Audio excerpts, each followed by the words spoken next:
Hello, everyone from Chelsea Fan TV. I hope you're all doing very, very well. We're back, baby. Where's the belt?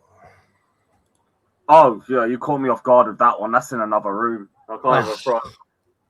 But yo, it is good to be back, man. Big up every single one of you in here, man. Glad we finally have some news to talk about because it's been a very boring last month with Chelsea.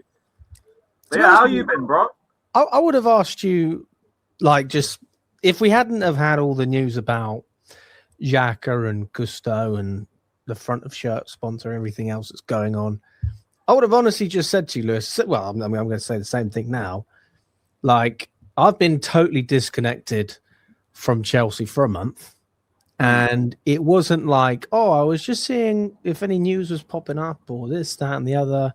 I might have a chat with my mate about the club, or I was going on the timeline. I was seeing what some of the journalists are saying, or even just checking in and watching a couple of YouTube videos. You know, I did nothing, and I feel better for it.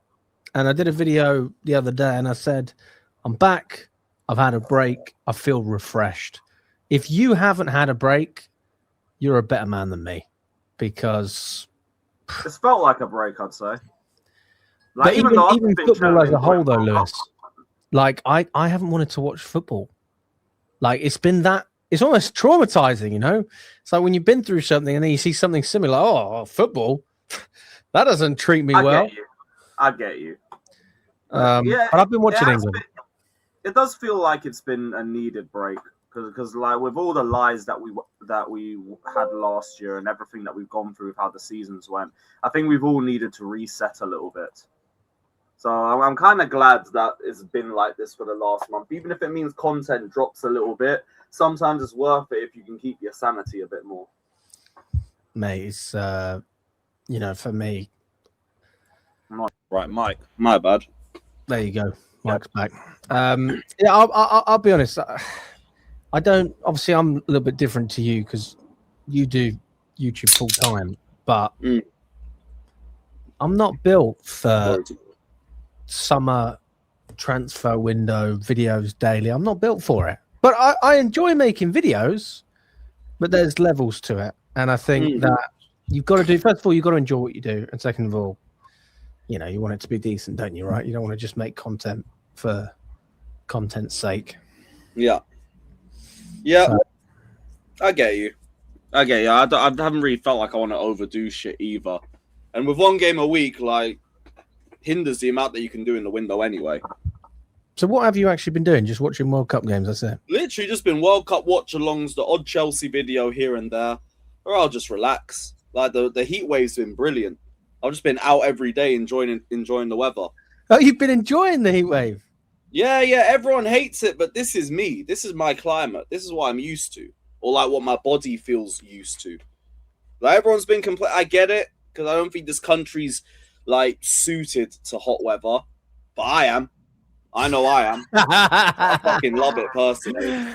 I said the same thing I was chatting with Casey as well, because you're Ethiopian, right? Yeah. So I get it. We're more warm-blooded anyway, but you see me in the winter, I die. I'll start hibernating and shit. Well, yeah, mate. I mean, I'll be honest. We've decided we're buying an AC after this one. We just to have it ready, you know. But I am looking forward to getting back in the groove, man. I am excited. I know Xabi Alonso isn't even officially in, but I know he's already started work though. He started work like 2 weeks ago. What, on payroll? Well, like unofficially, like working. Like he'll be announced July 1st as like officially Chelsea manager. But he's already got into Cobham. He's already started making plans with the directors. So he's unofficially started.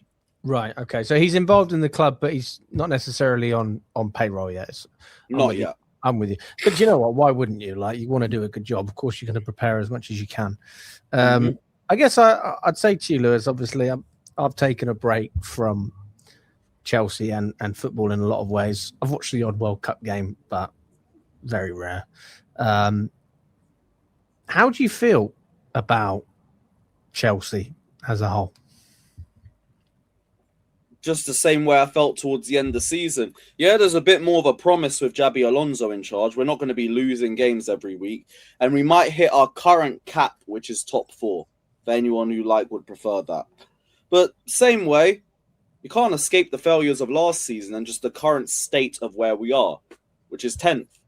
And I feel like to a point, the fan base has to embrace it for the summer, because we have to know that this is where we finish, because ultimately we deserve to finish 10th.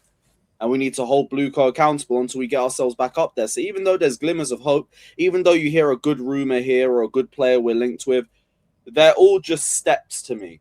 That doesn't give me the leap of faith. That I'm not going to have a leap of faith. The leap of faith will be judged by how far we leap in the table. But I'm waiting till next season for that. So, you hear promising. The what? What's the leap? Is it Champions League? I mean, that would be a leap for us.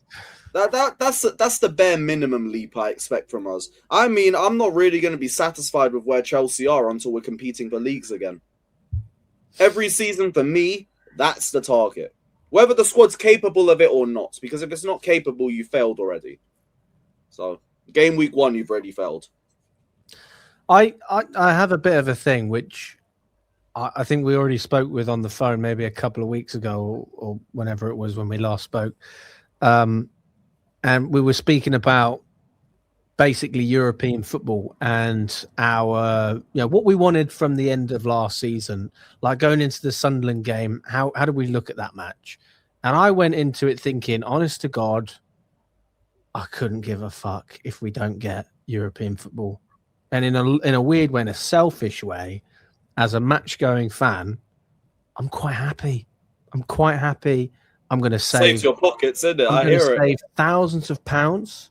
I'm going to be able to work more and earn more money, contrary to what a lot of people think. I'm going to be able to have more time spending with my family, go out and do different activities, go on a holiday for leisure instead of just football. And so from a selfish match-going perspective, I have to say, I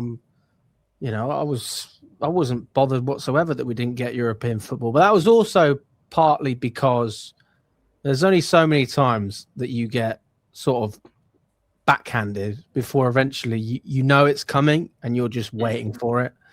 And I felt like that was inevitable. And to be honest, I thought Sunderland would win anyway, that last game, because they had obviously the opportunity to get European football for the first time in their history. Their fans turned up as well for that one.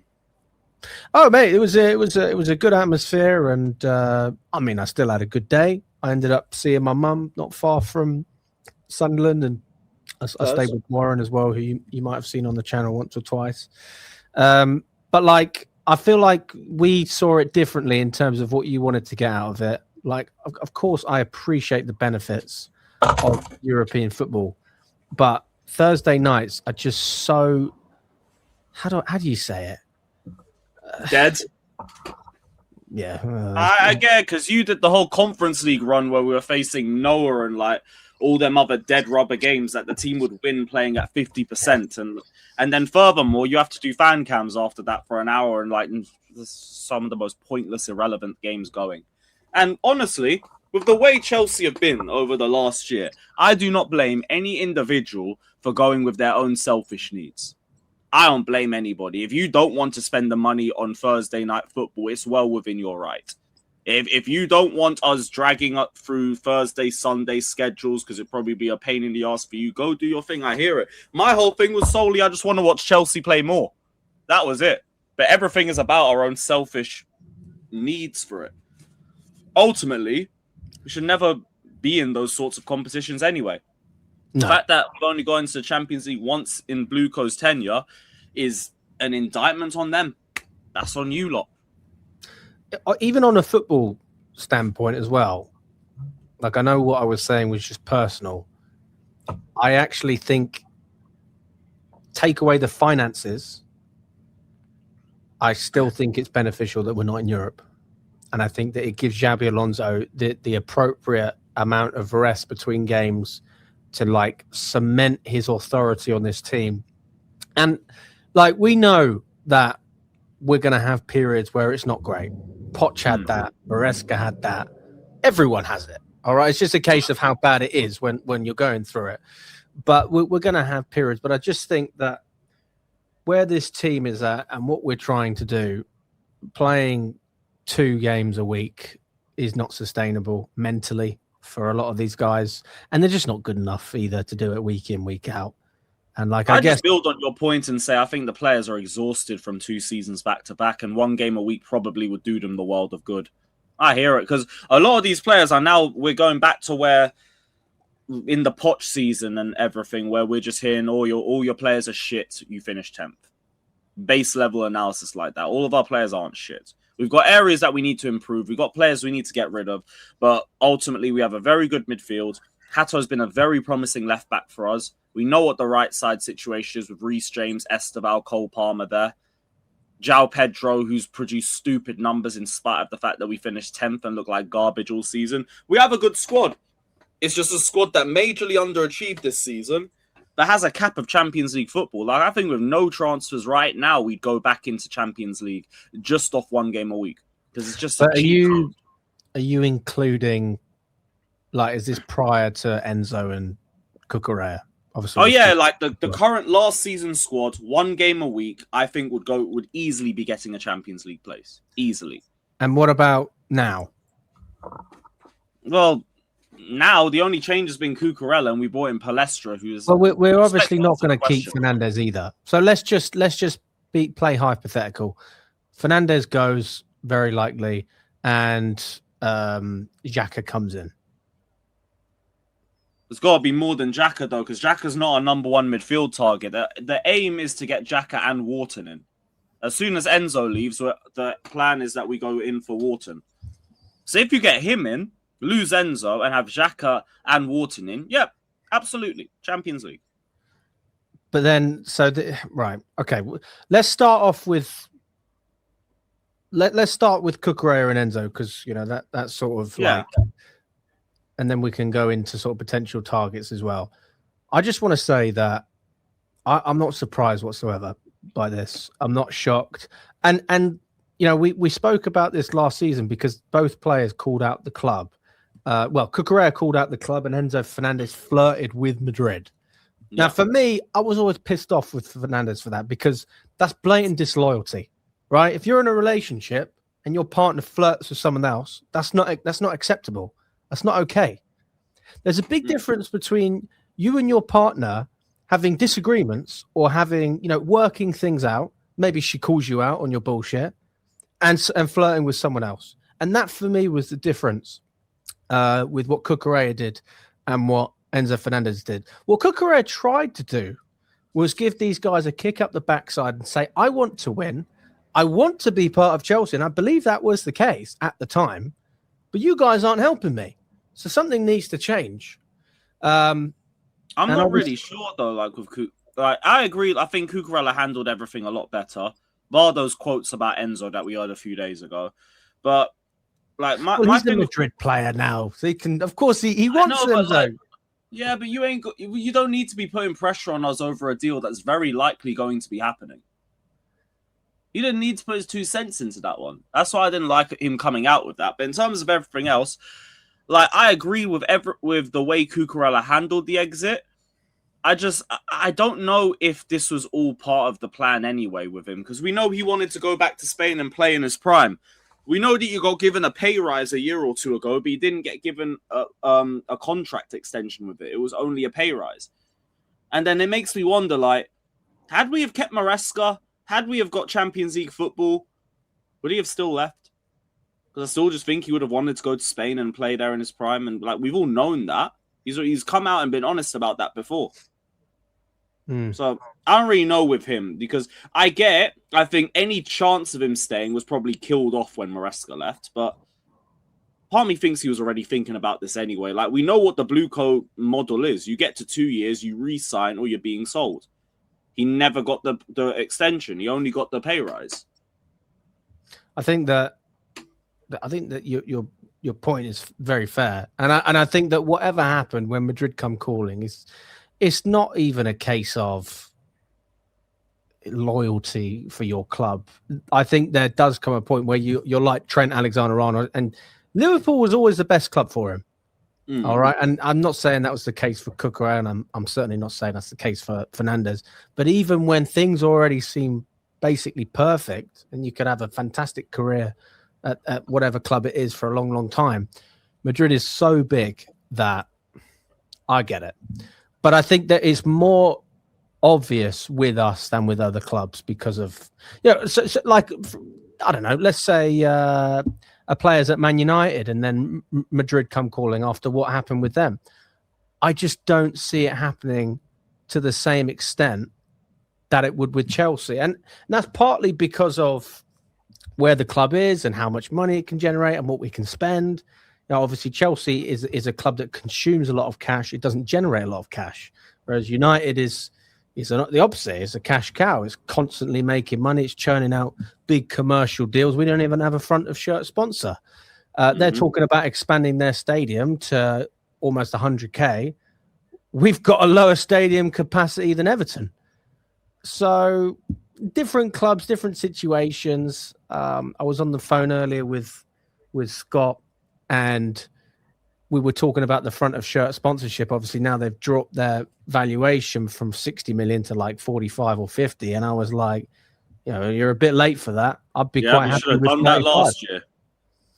So when I look at Enzo and Cucurella, I go, especially with Enzo, I go, piss off in a lot of ways, because you could have just kept your head down.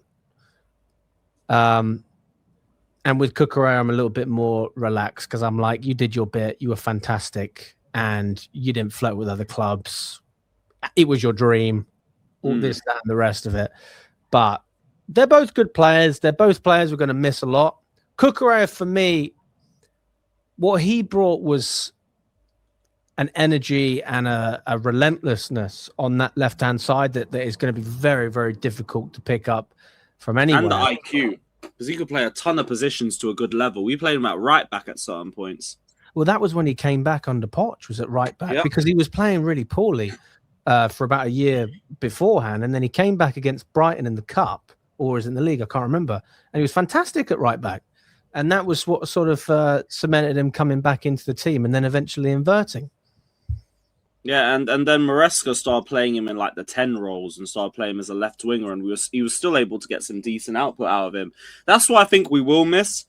But I also think like Hato's picked up he's picked up very well this year, and it's to a point where he could maybe pick up where Cucurella left off. It'll go under the radar because of how bad we've looked this year, but Hato's always been one of our standout players over the last couple months. So Cucurella leaving, it's going to hurt, but having Hato there makes it easier to deal with. Now with Enzo, we got to sort out like the chance creation, because we're going to miss that with him gone. The play from deep, we're going to miss that. In terms of goals and assists, that's more really on Palmer. Palmer just got to wake up and like you can take the workload for the goals and assists straight off Enzo.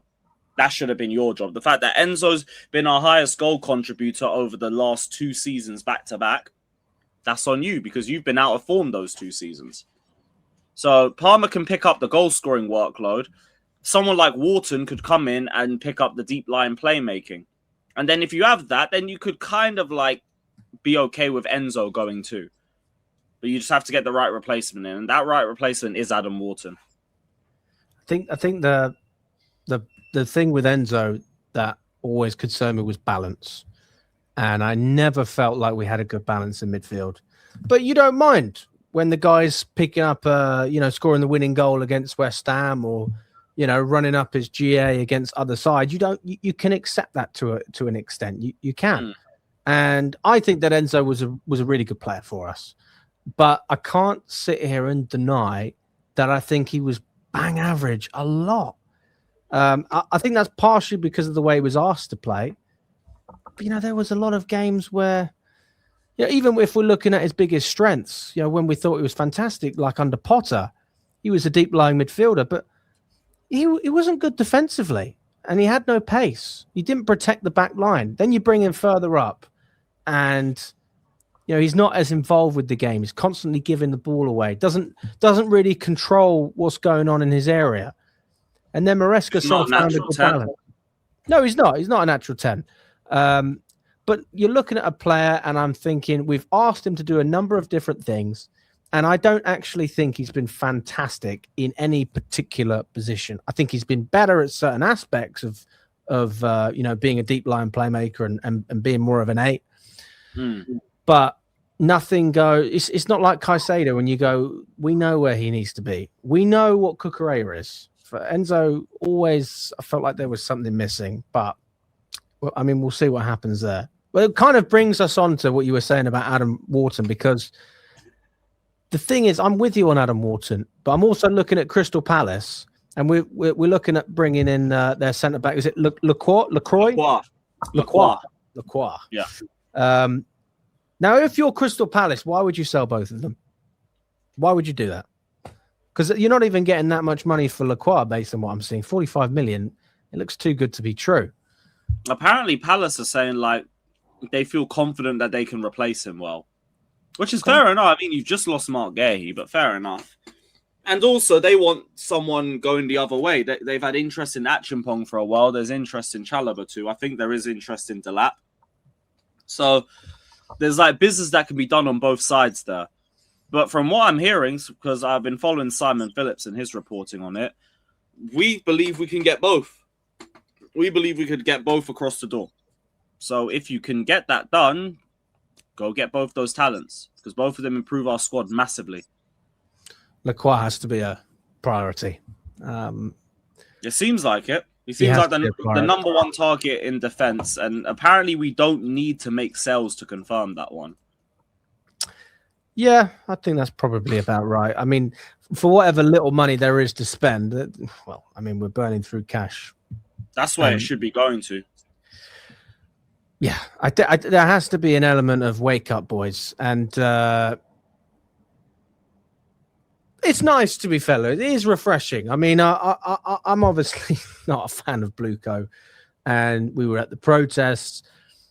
It's nice to try and talk football and feel like there's certain things moving in the right direction. But after the season we've had, there is no other direction. You don't get worse than what we've been without self-sabotage. And the fact that even we're linked with Lacroix or Wharton or seriously looking to try and get this deal done for Granit Xhaka. We just had a deal of 8 million rejected by Sunderland. That shows me that there's been a slight pivot.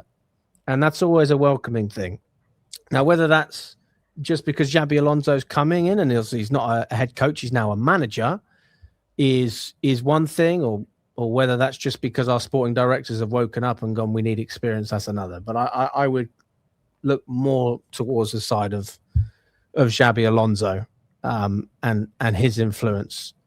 But that does also make me think, like, have we been looking at Lacroix for a long time? I know that Wharton, we were linked with him when he was at Blackburn and we missed out to Palace, which would have actually been laughed at the time. Lewis, imagine if we'd have signed him. People would have been like, what the fuck are we doing signing a Blackburn player? And it seems to work really well.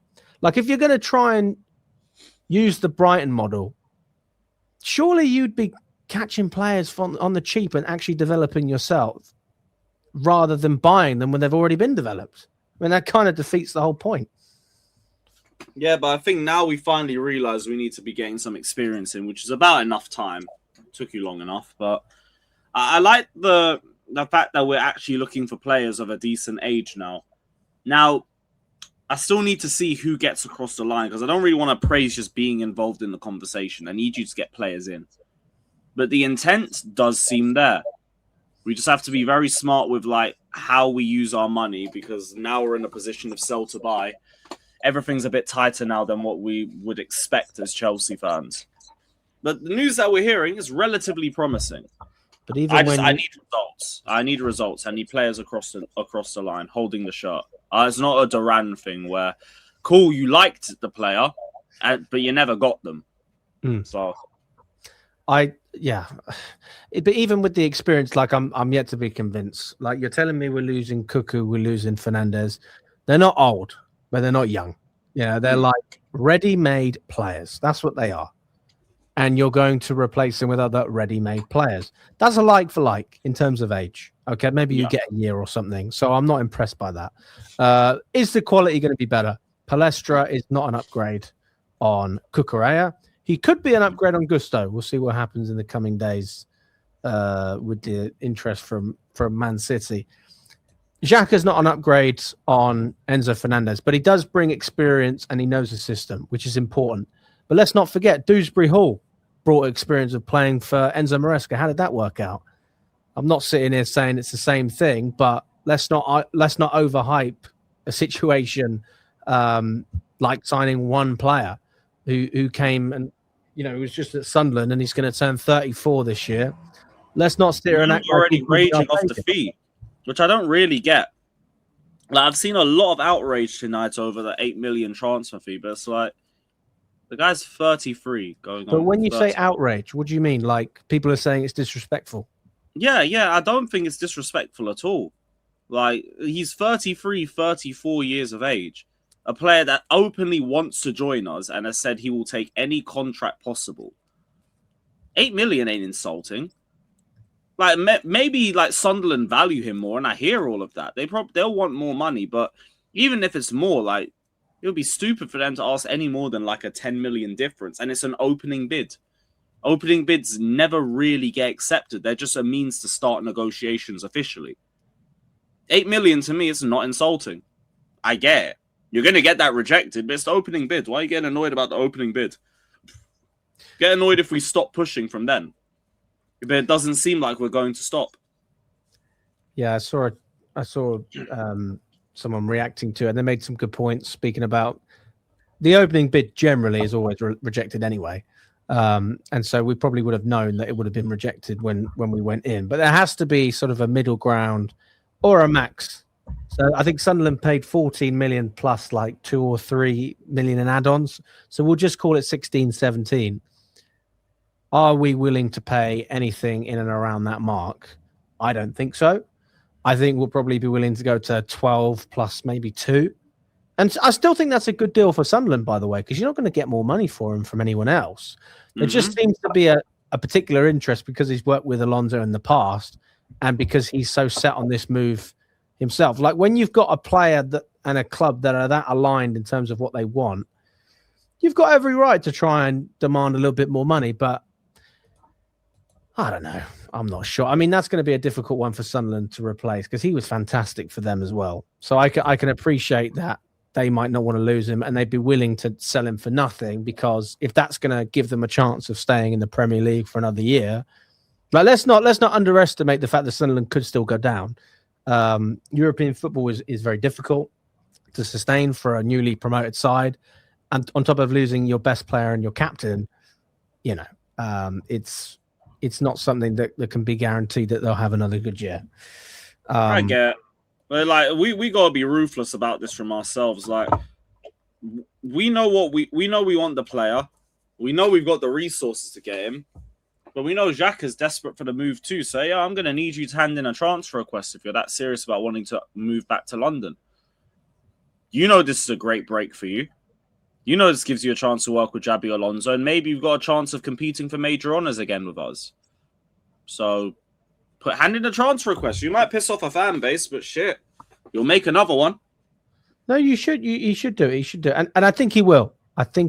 But let's hope it doesn't get to that. Let's hope it doesn't get to that. But yeah, I've also seen that we're linked with another left back as well, Lewis.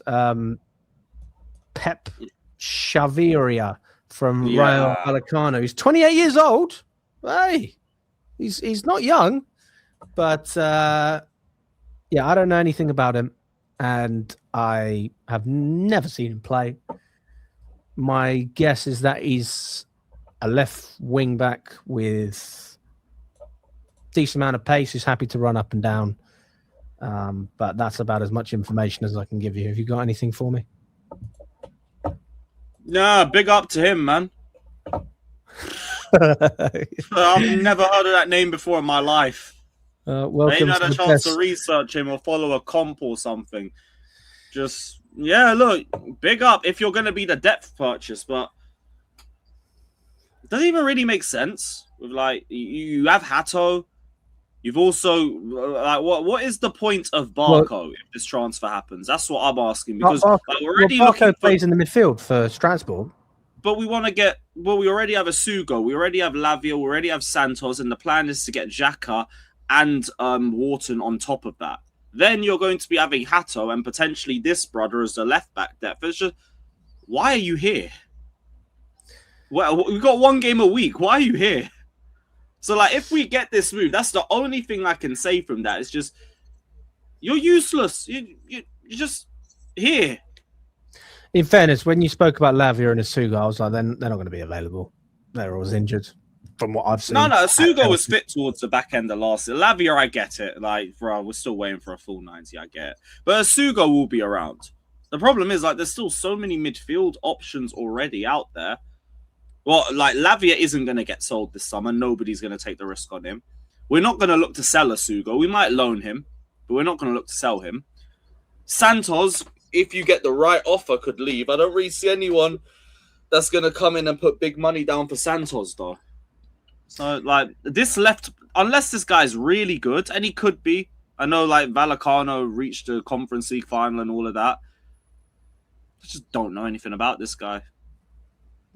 Apparently, as well, the front of shirt sponsor opportunity. We approached HP to see if they would meet our demands of 45 to 50 million pounds per year. We're also approaching other tech companies and real estate companies as well, and they've pulled out apparently. So based on what I've seen, HP are no longer interested in sponsoring Chelsea as a front of shirt sponsor. This is via a guy called Patty Outman, who does a lot of stuff sort of in the Chelsea space. I think he does a fair amount to do with sponsors as well. And also he mentions that there are over 10 gambling companies that have got front of shirt sponsorships with yeah, but I swear, like, the gambling companies. Chelsea don't want to promote any gambling. I thought gambling companies were getting banned from front of shirt sponsors this summer anyway. Maybe next summer. There are 10 plus gambling companies have awarded front of shirt sponsor, but Chelsea don't want to promote any gambling. I just thought it was getting banned in a year or two. Chelsea is a gamble, as far as I'm concerned. So I don't know. Yeah, I mean, am I surprised?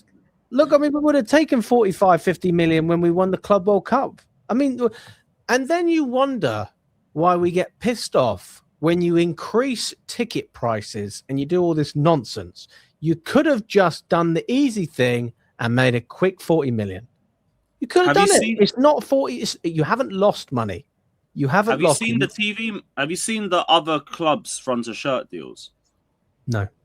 What, in terms of like the value? How much they're getting per year? Yeah. I think the most is Arsenal with like 60. No. That's Man City and Man United. They've got the most with 60 million. So you have the biggest brand in England, or like one of the biggest brands in world football, full stop, at 60 million. And Man City, serial winners. Then you've got, I think, Liverpool and Tottenham, who have 50 million. Tottenham got the AIA deal from like the Poch era, so maybe that's still carrying on. And then after that, you've got Arsenal at around 40 million. So these men have been posturing for 4 years, trying to get Man City and Man United money with a team that's only made the Champions League once in that time. Look how realistic that sounds. You wanted 60 million. Only City and Man United have 60 million brand deals for front of shirt sponsors. It was never going to happen. So they've just wasted time for years. Now they want 45 to 50 million. Cool. Now you finally want to get Liverpool and Tottenham money. Maybe you should have done that a few years ago and we would already have a brand. Hey, this club, these owners love to learn the hard way. That's their entire story. It's greed, mate. It's greed. And incompetence, obviously, because they keep hiring new people and whoever they're hiring, they're not doing a very good job.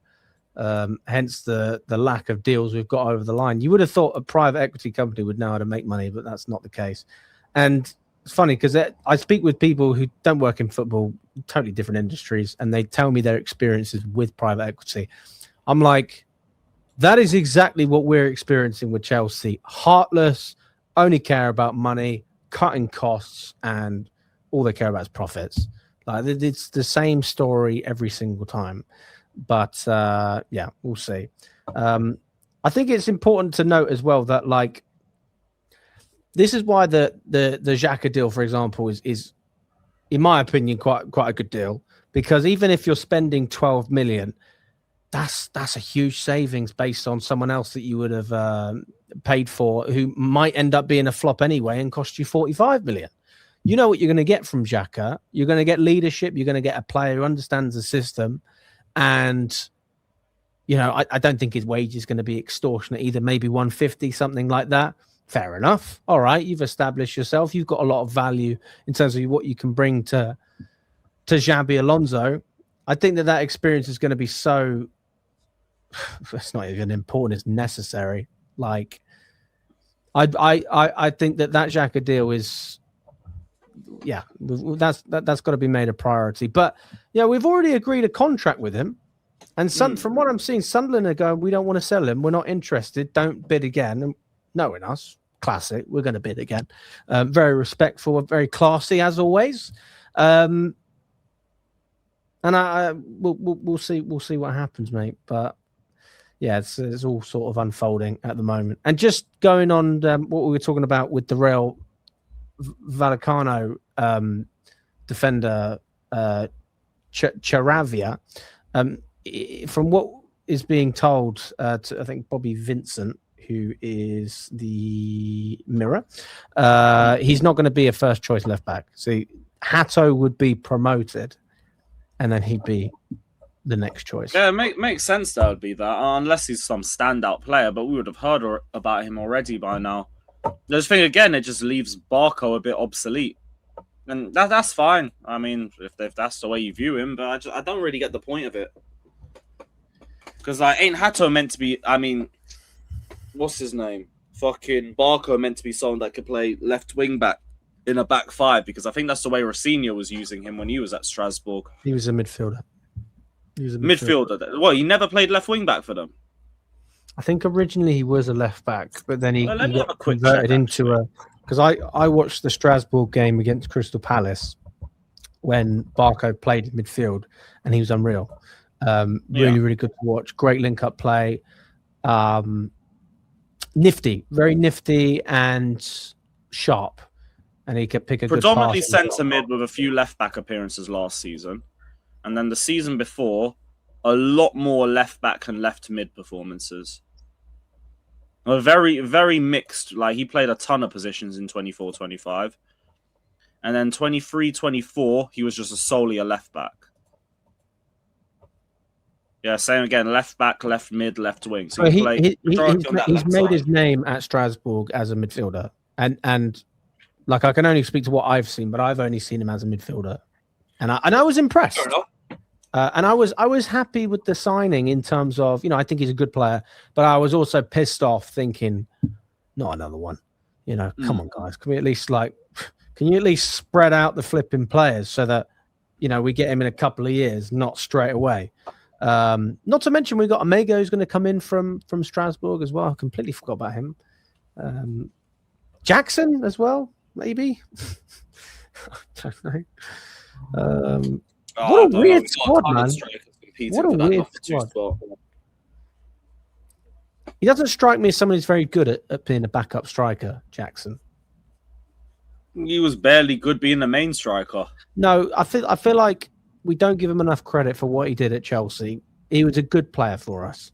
And No, I hear it, but like with a lot of deficiencies too. Good link, man. Sure. Good runner. Can hold up the ball a little bit. Decent dribbler. Ultimately, though, born offside and a horrible finisher. And with a knack for stupid yellow cards and even stupider red cards. What was his best season? 15 goals? Yeah, that would have been Maresca's first season. No, that was even Poch, then. mate. That was Poch. Huh? That was Poch. Was that? Yeah, it was. It was. I think he only got 10 in the league in the season after. Yeah, he had a good coach, mate. That was fuck off. But yeah, like Jackson, I have What him if as a number America 2. won the World Cup? By the way, what if Yo, the if US won the America- World Cup? If the US win the World Cup, it's officially soccer, innit? It ain't football anymore. That's fair. It's soccer. They Mate, can they're say going to whatever start they bringing want. these hydration breaks to every league. Oh yeah, the league will have this within a year or two. Like, did you know how much ad revenue they could make off these hydration breaks? Well, it's all about the problem is you need the 14 American owners, and we've got 13 in the Premier League now. So, or is it 12 or 13? So, if they get 1 or 2 more American owners, then every vote that they bring will predominantly be. I don't even think they need that because the managers would back it because it gives them more time to speak with their players. Why would they back that, Lewis? It gives them more of an opportunity to bring their players in and change things up mid-game. Do you see how many managers we've seen use this to reset their squad? They get an extra break, they're going to be with it. There's certain managers that I'll give you that, but I think if you're looking at it, and I think managers will look at it also from the perspective of a fan, you know, they enjoy the game. I'm sure they love watching it. It's going to kill the sport. I did a video today about the worst. I don't know. Sport. I think for the match-going fans, that's everyone's piss break. What's the worst sport in the world? And when you say the worst sport, Lewis, I want you to tell me the worst big sport. I don't know. I only watch football. I'll be real. Sorry, I'm the wrong guy for this one, bro. Okay. Well, I said American football, mate. I said NFL. I was like, the biggest event you have every year, people don't even look forward to the football. They look forward to the halftime show. And if we're going to get to the stage where we're having hydration breaks, and I'm going to be there in the 22nd minute going, why the fuck are they having a drink? It's 15 degrees. There's no rain. It's perfectly good weather. Then, like, I think that you're starting to kill the game. I mean, the game's already dying. But, bro, the hydration break clearly has nothing to do with the temperature.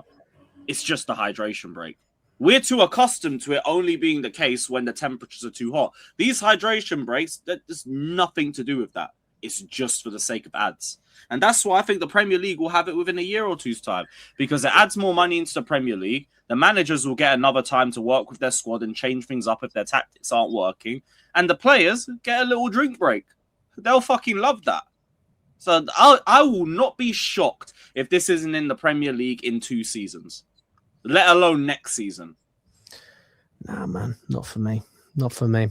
I'm not saying it's a good thing. I'm not saying it's a bad thing. I'm just saying there's no way the Premier League is ignoring the amount of money that could be on the table from that. Because the Premier League already make more money than everyone. They've got no need. And they're going to want to make more, man. Come on, they're greedy. Come on, man. They're going to want more. And that just gives them more. You're not wrong there. Como have had a bid for Trevor Chalobah, which is just over 23 million. Chelsea are looking closer to 30 to 35 million.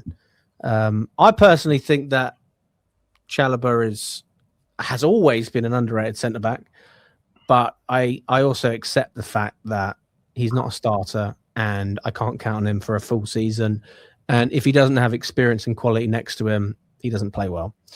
So for that reason and that reason alone, I would say this is probably the first season I'm open to Chalobah going. I guess I'd also look at the financial situation of the club and go, that's pure profit. We don't have your way for Champions League money. What can you do? And I guess it paves the way for a player like Lacroix. Yeah, look, big up to Chalobah, man. Like, you'll always leave on good terms. Everyone at the fan base, whether they rate you or not, there'll be some sort of respect for Chalobah because of just how he's carried himself in his time at Chelsea. But yeah, look, you'll be fine. You're going to Como. You could be going to much worse places than that. That's a beautiful city, Champions League football, lovely food in Italy. You'll be all right, man. Look, enjoy it. He wants to move. I think it will get done unless we want to incorporate him into the Lacroix deal. But yeah, you go and enjoy yourself, man. You go do your thing over there. Yeah, to be fair, if we're looking at the player side, I don't really see why he would reject it. He's the ultimate professional. And Yeah, I hope that people give them you know, it's a weird one, Lewis, because it's when people leave, that's when you truly start to appreciate what they were, and I feel like people will really respect Chalobah if he goes. So yeah, I mean, personally, I wouldn't take less than 30 million, but that's me going down the route of being open to sell. In previous years, I would have said 40. I don't think that's an outlandish claim. I don't. In fact, I always find it strange how we could never get a bid of 30 million for him in the first place.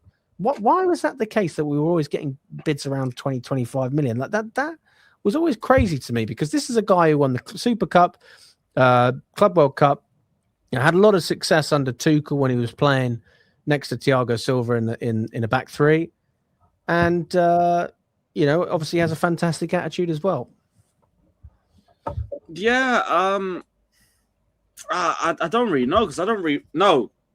We only got 20, 25 million bids because it was fucking Inter Milan, wasn't it? That's it. You know, when you're dealing with Serie A clubs, they're always going to give you shit transfer fees. Yeah, but why? I guess what I'm also saying is, why is it only that Inter Milan? Why? If I was any other team, let's just say like a Palace, for example, anything in that region, you could afford to spend, 35 million on a centre back if you really wanted to. You've got enough money in the Prem, or even bigger sides, whatever.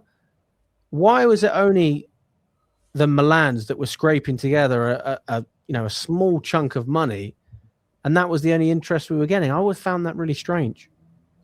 I think it was just Chalobah weren't really rated like that, and I get it, because what did he do to get to the stage where that's how he's rated, and then we're spending more money on Garnacho, and we're spending more money than that on Badiashile and because we make bad decisions in the window. That don't mean everybody else does, but we make bad decisions. Cheers to that. Sadly, life on the blue code. That's why, with all the news I'm hearing, it's great. Lacroix's not here yet. Xhaka's not here yet. Wharton's not here yet. Get them in. Then we'll talk. Then I still need a left winger, by the way. I'm not dealing with Garnacho and Neto on that left hand side. Have you seen his braids? Have you seen his braids? Mate. Whatever, man. Is he trying to sell himself as a Diamande replacement for Liverpool or something? Mate, that made me laugh. It's almost like the sort of haircut you get if you lost a bet. It's not even a haircut. He's got extensions in. You ain't got a hair that long. Who are you lying to? You got extensions in your hair like gal. All right, man. Great. This is my left winger. Cool. Extensions. You see this? This ain't extensions. This is real hair. It ain't fake. The fuck? Fucking extensions, bro. Yeah. I will say this, Lewis. I said this about Havertz years ago with you. You remember outside? Was it after the Arsenal game or the City game? I gave you a hug and I was like, you were right. Yeah. That's how I feel about Garnacho after a year, honestly. I'm surprised it took you a year, but hey, welcome to the club, man. Do you know what it is, Lewis? I can appreciate what a player can bring. And I also appreciate, you've got players that don't have the best attitudes. But it's only when you really see it for yourself with your own football team that you realise how bad it is. Because I watched games when Garnacho was playing for Man United and he was the most threatening player. And I thought, okay, Ten Hag always had him in the squad. Obviously, that changed. And I thought, there's something that we can get out of this guy. And we have to admit, Lewis, in cup games, he was useful. But as a winger that we were leaning on. Man. Yeah, but that's what I'm saying. But it's like tossing.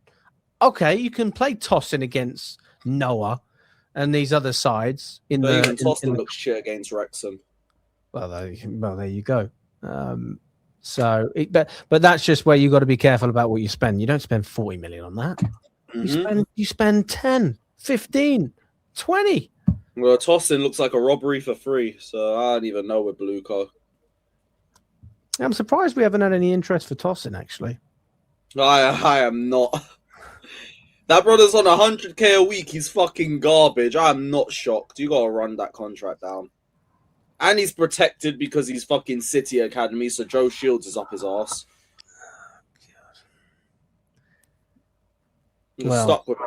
2 years and then he's gone. You're bringing the countdown, are you? Basically, loan him out to a club or two if you can, and then we'll just forget he ever happened.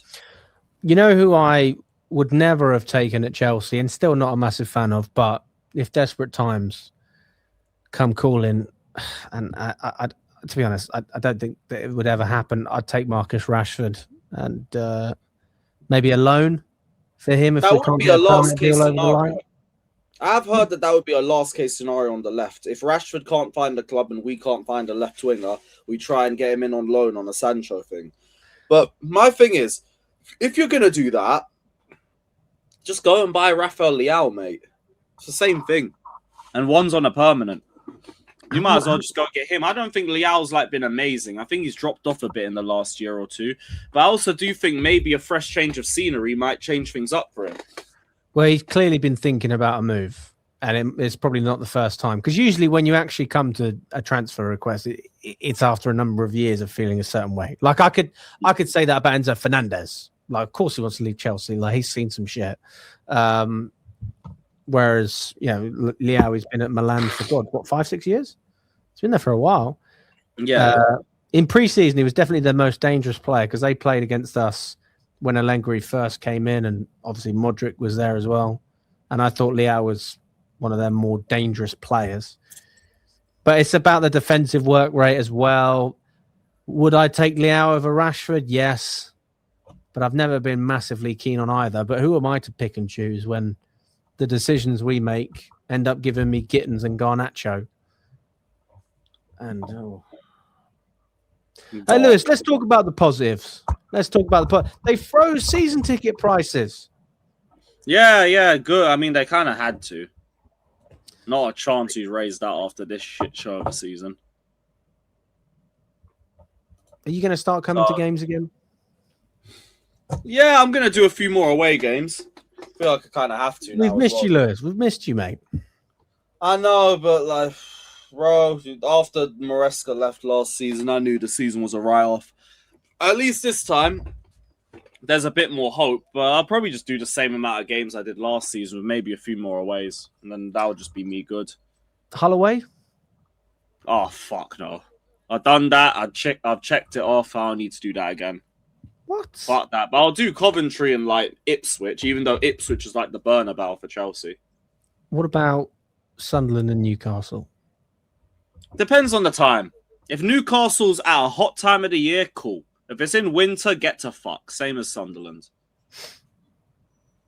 Fair enough.